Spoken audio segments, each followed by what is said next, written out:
Tapos na naman ang trabaho, sabi ni amo. Walang OT ngayon, kapos ang pondo. Pangakong pasalubong sa anak ko na udlot. Habang daan dalang bigat ng mundong puno ng pagod.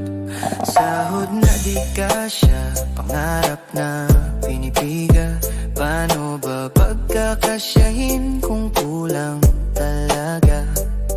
Tahimik kong tanong sa hangin ng gabi. Habang pauwi, iniisip kong paano babawi. Paglapit ko sa aming tahanan, si Junior nandun, nakatanaw sa kawalan. Sabi ko, anak gabi na, bakit gising ka pa? Ngumiti siya, papa, nalilito po ako, pasensya na. May problema raw sa eskwela, di alam kung paano napangiti ako. Hinaplos ko ang ulo, anak sabi ko, wag mong dalhin yang bigat. Yan ay problema ng matatanda, hindi ng bata. Ngunit ngumiti siya't tinitigan ako. Ang mata niya'y tanong na di kayang itago. Papa niya, paano po kung sa bawat araw problema ang tunog ng paligid naming bata? Paano po kami maglalaro kung baha ang aming mundo? Paano mag-aral kung eskwela'y nilalamon ng putik at gulo? Sabi niyo magpakabata lang, maglaro't magsaya. Pero paano papa kung pati pangarap namin nalunod na? Natahimik ako, napabuntong hininga. Tama ka anak, pasensya na ha.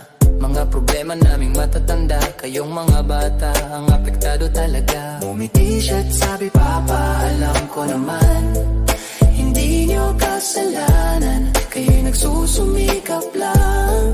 Pero papaglaki ko, kahit magulo ang mundo, gagawin ko lahat yung turo niyo.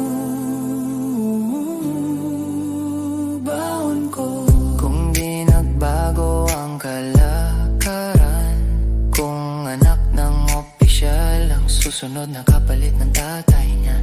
At sa bawat eleksyon ay ganon pa rin ang kulay. Papa, hindi ko tatanggapin ang